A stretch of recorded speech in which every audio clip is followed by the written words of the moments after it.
The ship shook violently as it entered the atmosphere of planet PX-427. Red warning lights flashed across the control panels. Commander Paul Bennett gripped his seat tightly, his knuckles turning white. "Status report," he shouted over the blaring. Alarms. Engineer Frank Martinez worked frantically at his station. "Main engines failing, navigation systems offline." "We're going down, Commander."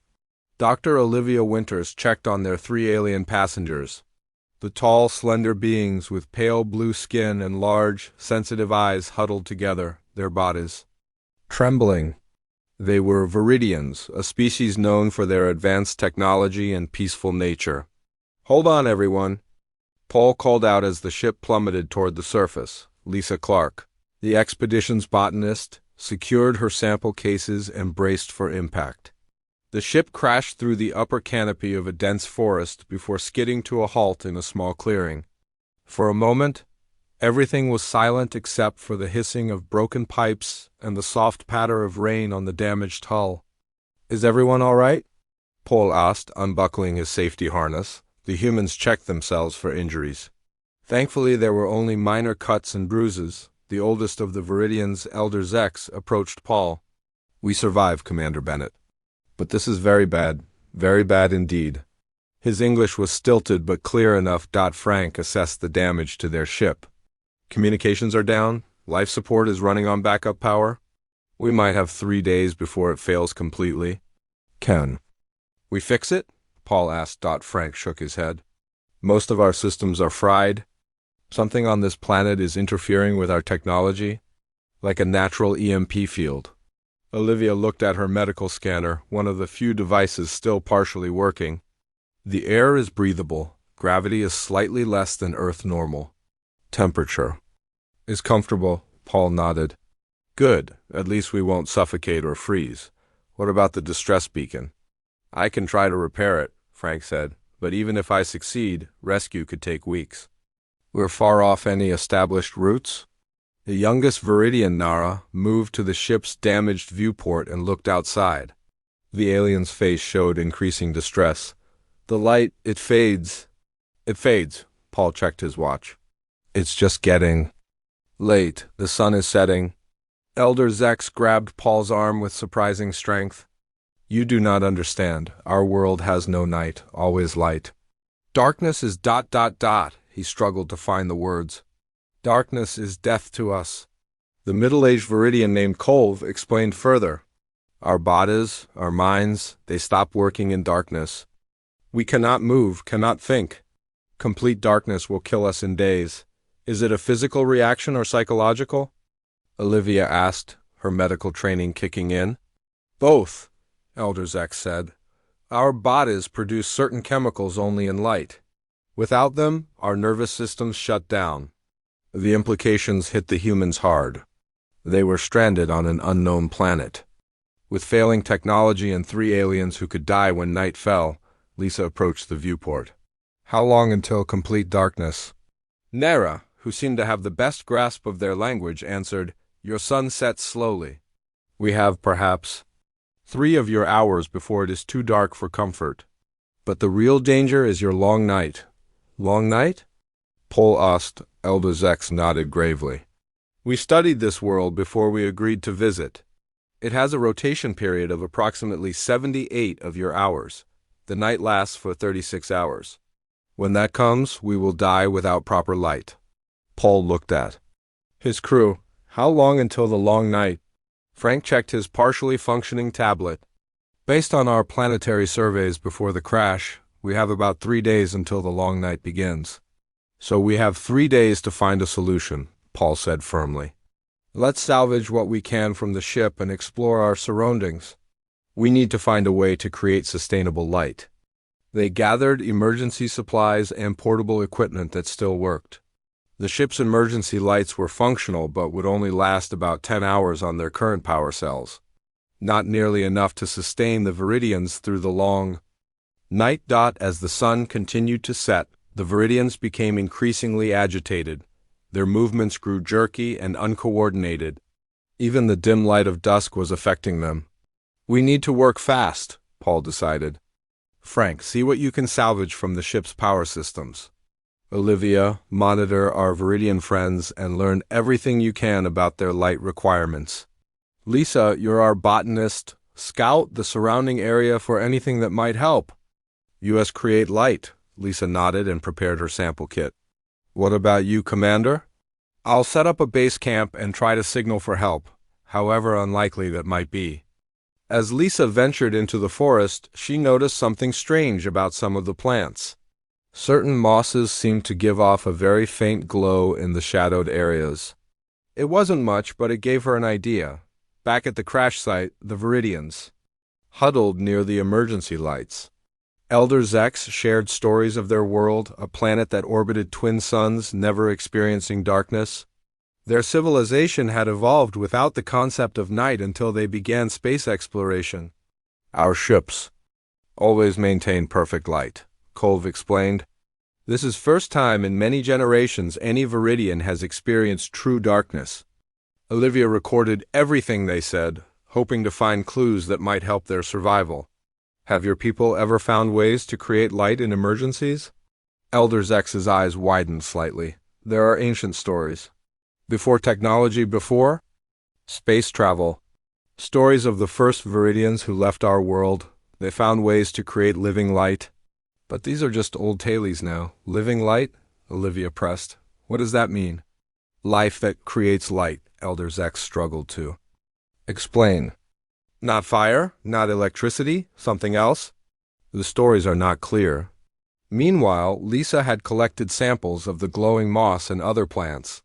As the sun dipped lower, she noticed more plants beginning to emit faint bioluminescence. It wasn't bright, barely enough to see, but it confirmed her suspicion that some of the local flora had evolved to produce light when she returned to camp. The Viridians were in visible distress. The setting sun had nearly disappeared below the horizon, and only the emergency lights kept them functioning. I found something, Lisa announced, showing them her samples. Several plant species here produce bioluminescence. It's not strong enough yet, but maybe I can find a way to enhance it. Frank looked up from the communication equipment he was trying to repair. Even if you could, how would we get enough of it to help our friends? Lisa pointed to the forest. There's an entire ecosystem out there. If I can understand the mechanism, maybe we can use it on a larger scale. As darkness fell completely beyond their small circle of emergency lights, the Viridians grew still. Their movements became sluggish and their speech slowed. Time was running out. Paul looked at his crew with determination. We have 3 days to solve this, 3 days before the long night begins. 3 days to save our friends. Lisa clutched her samples. I need to understand these plants better. There's something here, I know it, Olivia nodded. And I need to learn more about Viridian physiology. Maybe there's a way to help them adapt, even temporarily. As the humans worked through the night, the Viridians watched with hope and fear in their large eyes. Their lives depended on human ingenuity now, on finding a solution where none seemed possible. A way to turn the darkness of an alien world into light strong enough to keep them alive. Lisa woke early the next morning. The sun had just risen over the horizon, bathing the crash site in golden light. She noticed immediate changes in the Viridians. Their blue skin brightened and they moved with renewed energy. The effects of even partial darkness had been frightening to witness. How are you feeling? She asked Elder Zex, who stood facing the sun with his arms outstretched. Better, the light heals us, he replied, but we must prepare. 2 more days until the long night. Lisa gathered her equipment. I'm going back to the forest to study those glowing plants more carefully. There's a larger concentration about half a mile east of here. Paul nodded. Take Olivia with you. We need to understand both the plants and how they might help the Viridians. Frank called from inside the damaged ship. Commander, I've managed to get one of the scanners working. It's detecting some kind of massive root system underneath us. These trees might be connected. This news excited Lisa.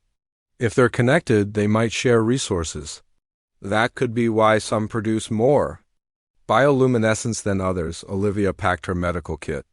I'll bring some blood samples from our Viridian friends. Maybe there's a connection between their biology and these plants. As the two women hiked through the forest, Lisa pointed out different species of flora. Notice how the undergrowth is sparse? That's unusual for such a dense forest. It's like the trees don't allow competition. They reached a clearing where several large trees grew in a rough circle. Their bark was smooth and pale, almost white, with thin blue veins running through it. At the base of each tree, small mushroom-like growths clustered. "These are the ones I saw glowing last night," Lisa said, kneeling to examine them. She took samples of bark, leaves, and the mushrooms, carefully storing each in separate containers. Olivia scanned the area with her partially functioning medical device. "There's something odd about the air here. It has a higher concentration of oxygen, and some compound I can't identify." Lisa looked up at the canopy. These trees might be processing the atmosphere differently than Earth trees. Maybe the bioluminescence is a byproduct of that process. They spent hours in the clearing running tests on their limited equipment. Lisa discovered that the tree sap contained an enzyme that reacted to certain minerals in the soil. When combined, they produced the faint glow she had observed. "It's a chemical reaction," she explained to Olivia, "but it's too weak in its natural state to help the Viridians." Olivia frowned. "Could we concentrate it somehow?"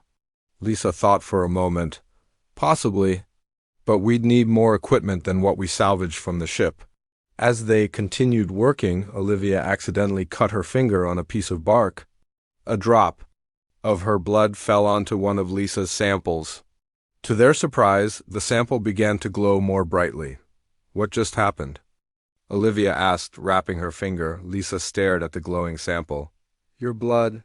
There must be something in human blood that amplifies the reaction." They quickly tested the theory with another small blood sample. The results were consistent. Something in human blood increased the bioluminescent properties of the tree sap by nearly 300%.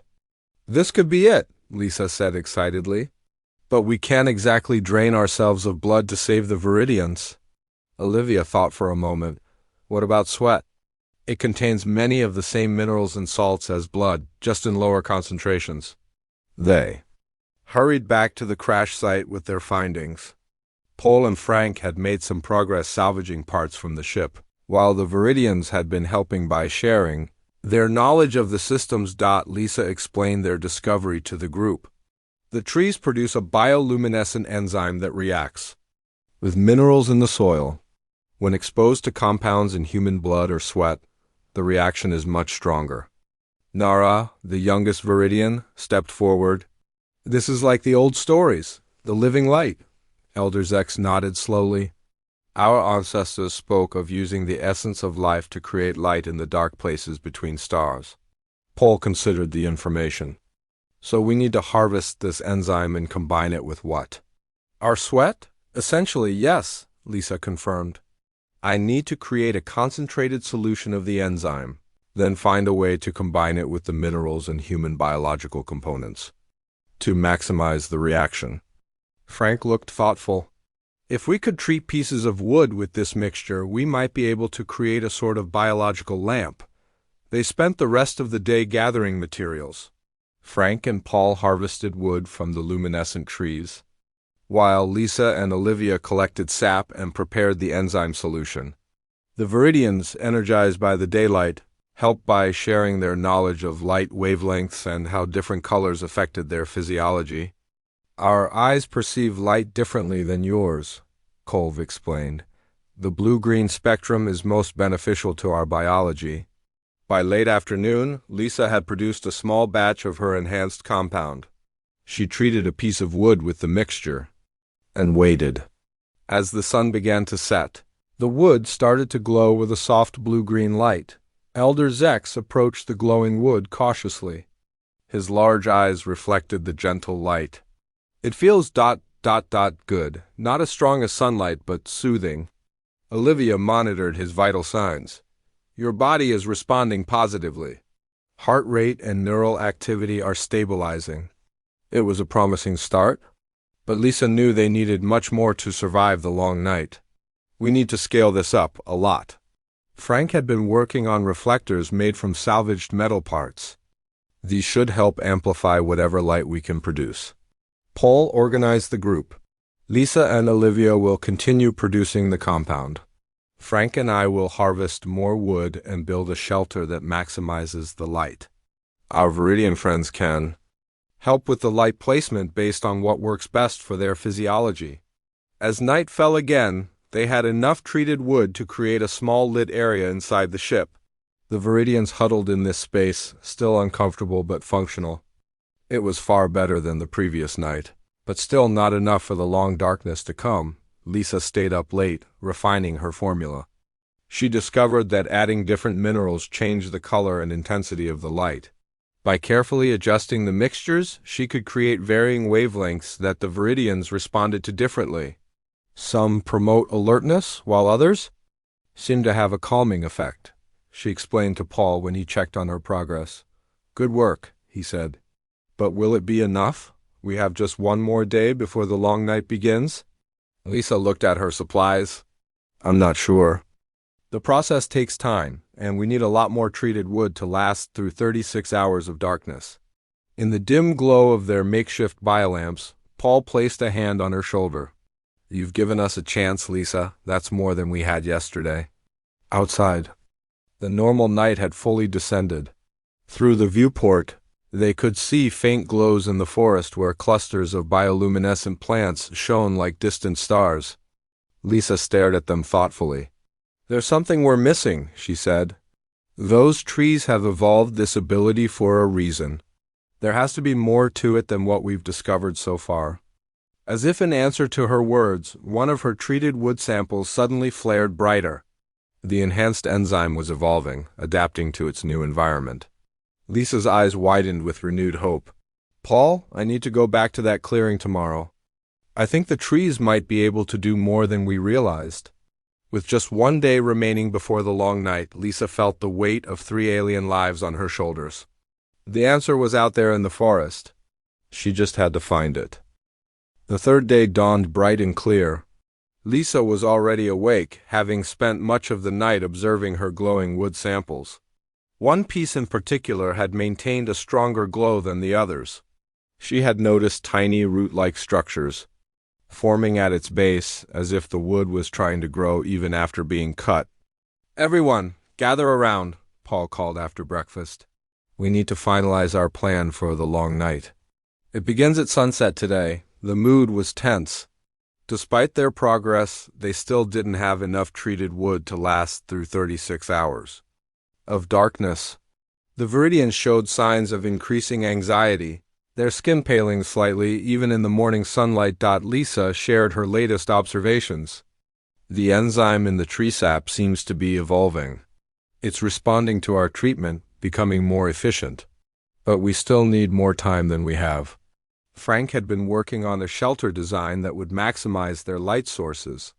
I've lined the walls with reflective material from the ship. It should amplify whatever light we produce by about 30%. Olivia reported on the Viridians' condition. They're stable in good light, but the stress is taking a toll. Their body chemistry changes dramatically even in partial shade. I'm worried about how they'll handle the long night even with our biolamps. Paul nodded grimly. We'll work in shifts to keep producing the treated wood throughout the night. Our priority is keeping our friends alive until sunrise. Elder Zex approached the humans. We are grateful for your efforts. On our world we have a saying, light shared is life shared. You share your life to give us light. Lisa looked thoughtfully at the elder. You mentioned yesterday that your ancestors used living light. Can you tell me more about those stories? Elder Zex's large eyes blinked slowly. The tales say that before machines, our people found worlds with great trees. They did not cut the trees but lived with them, fed them, and in return the trees gave light. Fed them? Lisa repeated. Fed them what? The stories are unclear. Some say they fed the trees their songs. Others say they fed them their essence. Lisa's eyes widened with sudden understanding. Not cutting the trees. Feeding them ... She turned to Paul excitedly. I need to go back to that clearing immediately. I think I know what we're missing. Paul assigned Frank to accompany her while he and Olivia continued preparing the shelter. The Viridians stayed close to the ship, gathering strength from the sunlight for the ordeal ahead. Lisa moved quickly through the forest, Frank struggling to keep up with her pace. When they reached the clearing with the circle of pale trees, she immediately began examining the ground around the largest tree. "Look at this," she said, pointing to the small mushroom-like growths at the base. "I thought these were separate organisms, but they're extensions of the tree's root system. They're collection points." Frank knelt beside her. "Collection points for what? For nutrients, for minerals?" Lisa dug carefully in the soil near one of the growths. "The trees have created a symbiotic relationship with the other life in this forest. They provide light in exchange for nutrients they can't get on their own." She pulled out her sample kit and carefully collected some of the root extensions. "We've been cutting the wood and treating it, which works temporarily. But what if we could establish a sustained reaction? What if we could feed the trees directly?" They hurried back to the crash site with their samples. The sun was already past its zenith, beginning its descent toward the horizon. They had only hours before the long night began. Back at camp, Lisa explained her theory to the others. "These trees have evolved to produce light as part of a symbiotic relationship. They're not meant to be cut and treated. They're meant to be fed and cultivated." She showed them her new samples and the tiny root structures that had formed on her glowing wood overnight. "The enzyme isn't just creating light, it's trying to establish a connection. I think we need to create a sustainable cycle, not just a temporary reaction." Paul looked skeptical. "That's fascinating, but how does it help us now?" "We don't have time to grow new trees." "We don't need to," Lisa replied.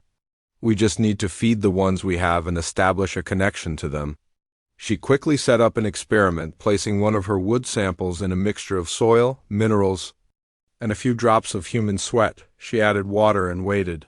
Within minutes, the root-like structures began to grow more rapidly, and the glow intensified.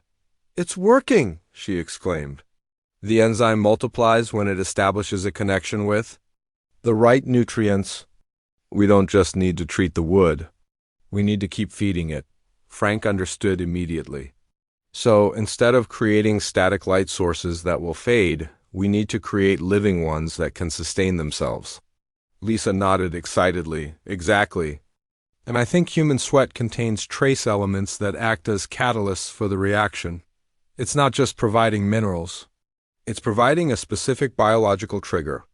Olivia joined the discussion.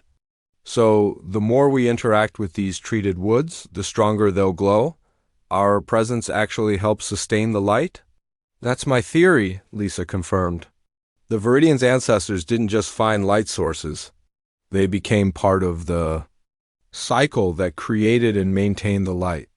The sun continued its descent, casting long shadows across the crash site. The Viridians watched the humans work with desperate hope in their large eyes. Lisa developed a new approach based on her discovery.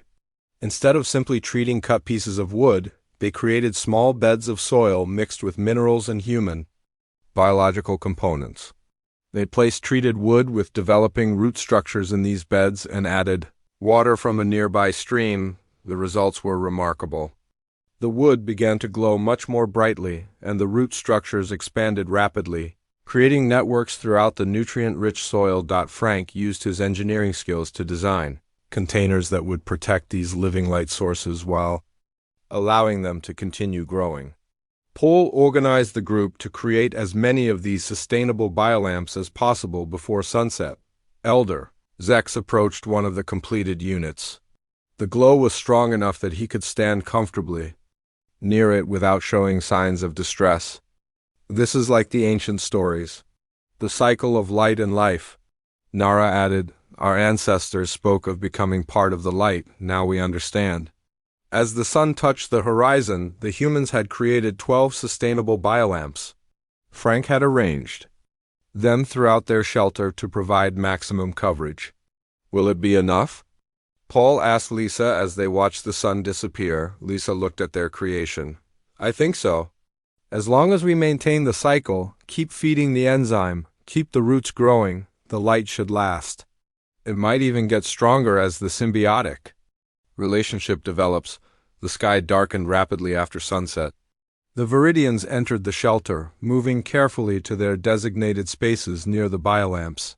Their skin remained a healthy blue, though they moved more slowly than in full daylight. "The long night begins," Elder Zex said solemnly. "Now we will see if human ingenuity can overcome the darkness." Outside, the normal forest sounds changed as nocturnal creatures became active. Inside the shelter, the soft blue-green glow of 12 living lamps created an otherworldly atmosphere. The humans and Viridians gathered in this pool of life-saving light, united by their determination to survive the long darkness ahead. 12 hours into the long night, the shelter glowed with soft blue-green light. The humans had organized a rotation system, with one person always awake to monitor the biolamps and check on the Viridians. Currently, Olivia sat by one of the lamps, carefully adding drops of water to the soil bed where the treated wood's roots continued to grow. "How are they doing?" Paul asked, waking for his shift. Olivia gestured to the 3 aliens who rested nearby. "Stable, but I'm concerned about Nara. Being the youngest, she seems more sensitive to the reduced light." The Viridians weren't sleeping. Their species didn't sleep as humans understood it.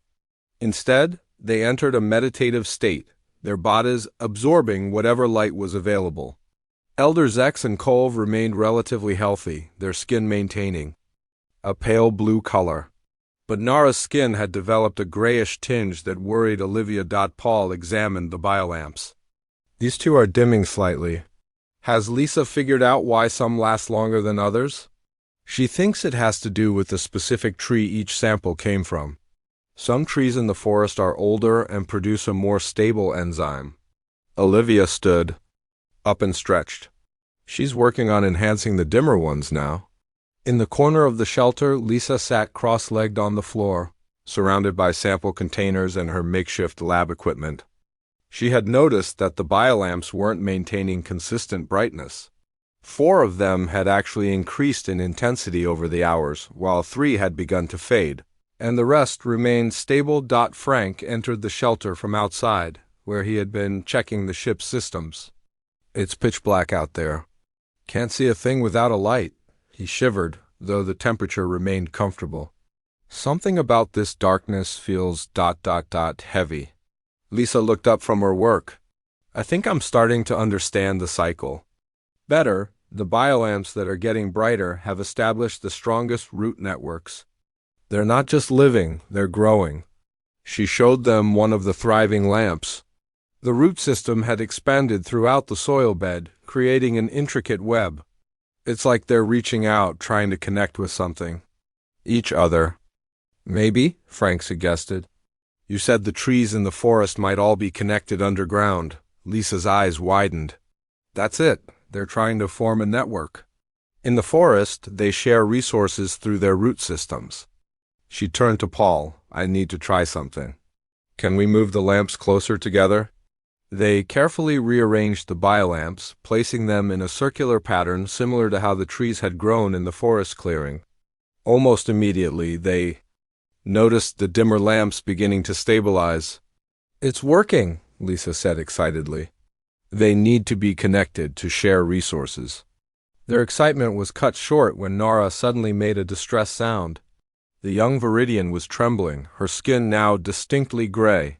"What's happening?" Paul asked as Olivia rushed to check on her. Elder Zex moved to Nara's side. "Her light absorption is failing. She cannot process what little we have." Olivia scanned Nara with her medical device. "Her vital signs are weakening. The light isn't strong enough for her." Lisa looked frantically at her biolamps. They were working, but not producing enough light to sustain the most vulnerable of Viridians. "We need something stronger, more direct." She studied the root networks that had formed in the soil beds. An idea struck her. What if Nara could connect directly to the light source? Not just absorb the light, but become part of the cycle? Elder Zex considered this. "In our oldest stories, there are tales of our ancestors joining with the living light in times of great darkness. What does that mean exactly?" Paul asked. The stories speak of placing hands in the soil where the light grows, becoming one with its source, Culve explained. Lisa nodded. It might work. The biolamps respond to human biological components. Maybe they'll respond even more strongly to Viridian biology. With gentle care, they helped Nara place her hands into the soil of the strongest biolamp. At first, nothing happened. Then, slowly, the roots began to move toward her fingers.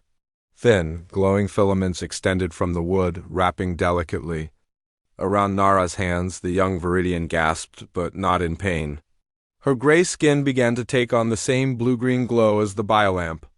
The color spread up her arms and throughout her body. "It's working," Olivia exclaimed. "Her vital signs are improving." Encouraged, Elder Zex and Culve placed their hands in other biolamps. The same process occurred, the glowing filaments connecting with them, sharing energy both ways. They're not just receiving light, Lisa realized. They're becoming part of the cycle. The trees give light, and the Viridians give something back. What are they giving? Frank asked. Lisa watched as the overall brightness of the biolamps increased dramatically. Energy of some kind, maybe electrical impulses from their nervous systems or some biological process we don't understand. The shelter was now bathed in strong blue-green light. The Viridian skin glowed with the same luminescence, their large eyes reflecting the light like mirrors. "Is this hurting them?" Paul asked Olivia. She shook her head. "Their vital signs are stronger than they've been since the crash. Whatever's happening, it's helping them." Elder Zex spoke, his voice stronger than before. "This is the ancient way. Before technology, this is how our ancestors survived the dark places. They became one with the light." 24 hours into the long night, the situation had stabilized. The Viridians remained connected to the biolamps for several hours at a time, then disconnected to rest. When connected, both they and the lamps glowed brighter. When disconnected, they retained enough of the glow to remain healthy. Lisa continued to study the process. It's a true symbiotic relationship. The trees provide the enzyme that creates light, and the Viridians enhance it through some biological mechanism we don't fully understand. Frank had been monitoring the root growth. "Look at this. They're not just growing randomly anymore. They're forming specific patterns, almost like circuits." Lisa examined the roots. "You're right. It's as if they're communicating with each other and with the Viridians." Outside the shelter, the world remained in complete darkness. Inside, the blue-green glow created an oasis of life and hope. The humans and Viridians had formed their own ecosystem, a delicate balance of giving and receiving that sustained them all. As they reached the halfway point of the long night, Paul looked around at their glowing shelter. "We might actually make it through this," but his optimism was premature. At hour 26, they heard a loud crack from outside. Something large moved in the darkness, brushing against the shelter walls. "What was that?" Frank whispered, reaching for an emergency light. "Before anyone could answer, something slammed into the side of the shelter.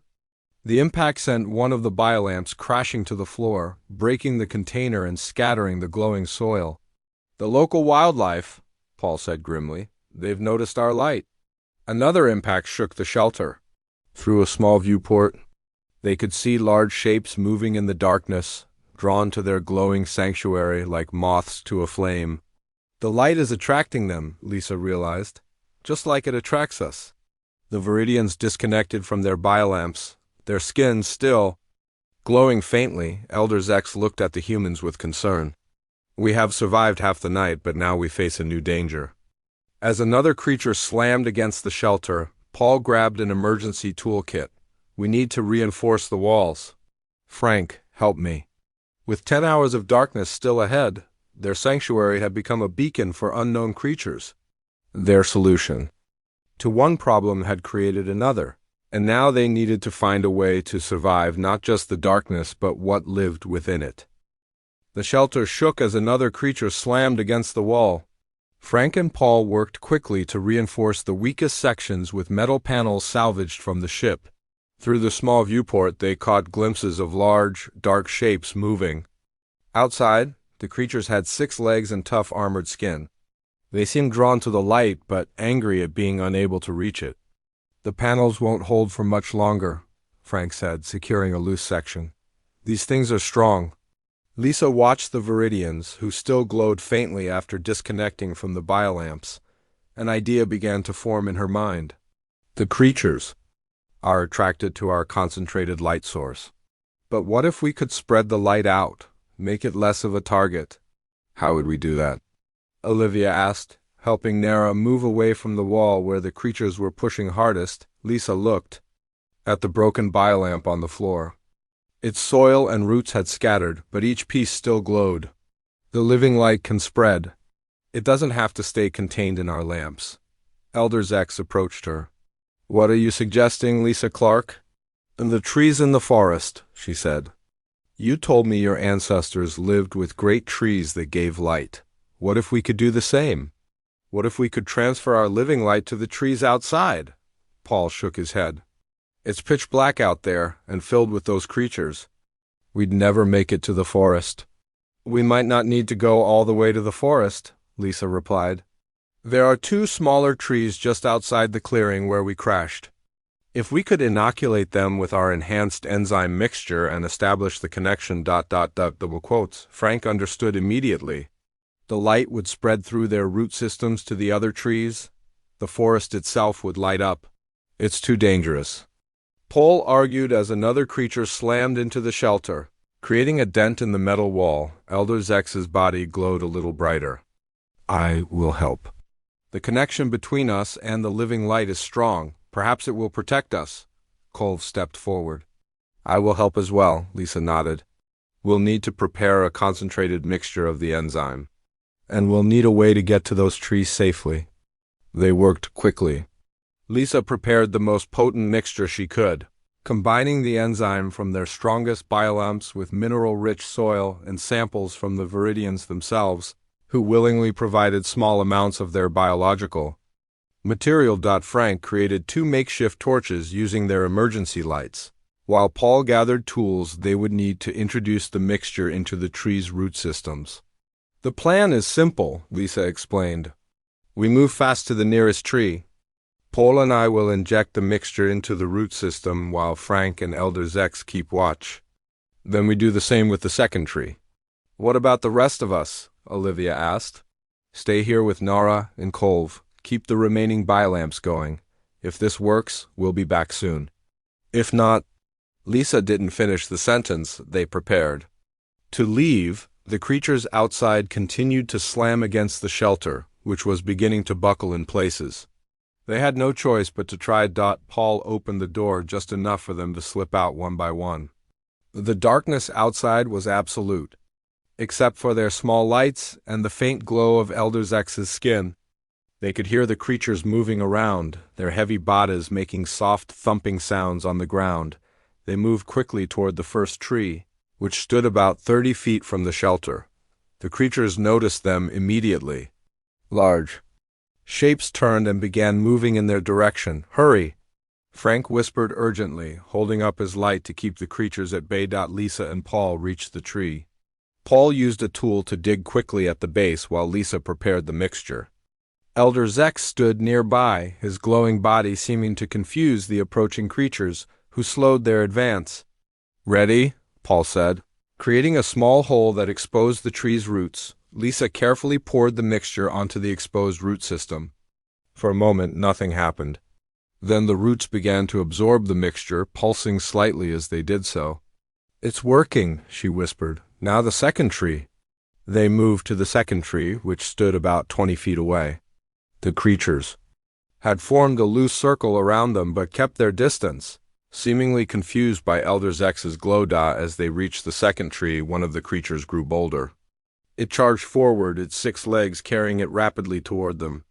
Frank swung his light at it, but the creature didn't back away. Elder Zex stepped between the humans and the creature. His body suddenly flared with intense blue-green light. The creature stopped abruptly, then retreated. Quickly, Elder Zex said, his voice strained.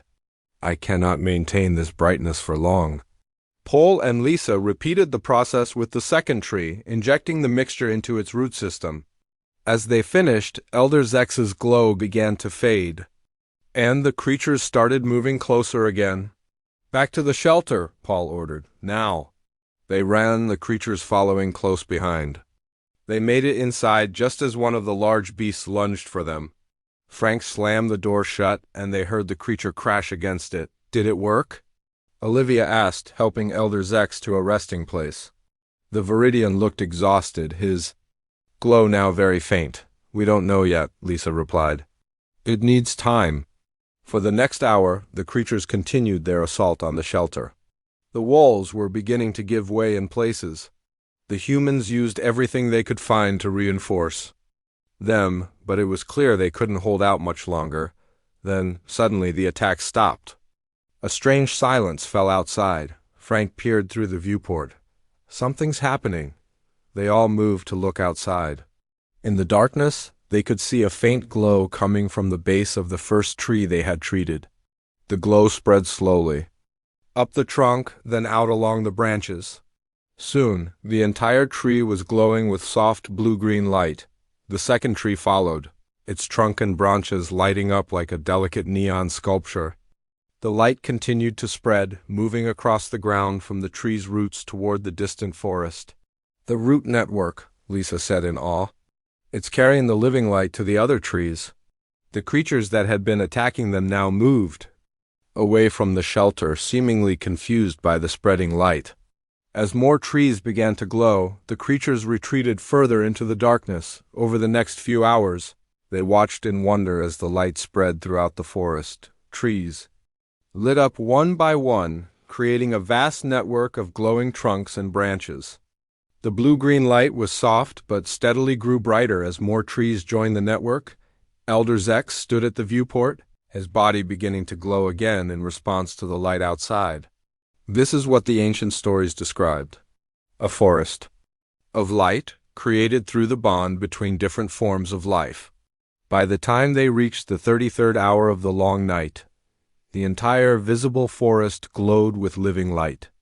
The clearing around their crashed ship was bathed in a gentle blue-green radiance that was bright enough for comfortable vision. The Viridians thrived in this light, their bodies responding as if to natural sunlight. They no longer needed the direct connection to the bilamps inside the shelter. Paul opened the door, and they stepped outside together. The creatures that had attacked them were nowhere to be seen, having retreated deep into the forest. "We did it," Lisa said softly, looking at the glowing forest around them. "We survived the long night." As they stood together in the gentle glow of thousands of bioluminescent trees, they heard a new sound above them. Looking up, they saw lights moving across the sky, not stars, but the running lights of a ship. "A rescue vessel," Frank said, his voice filled with relief. They must have detected the bioluminescence from orbit. As the ship descended toward the clearing, Elder Zex placed a hand on Lisa's shoulder. "You have given us more than survival. You have helped us rediscover a connection our people have forgotten. The living light will not be forgotten again." The rescue ship landed in the clearing, its powerful spotlights almost harsh after the gentle glow of the forest. As the ramp lowered and rescue personnel emerged, the humans and Viridians stood together, bathed in the light they had created from nothing but a tree and human ingenuity. Behind them, the forest continued to glow, a testament to what different species could accomplish together when left in the dark with nothing but hope and determination.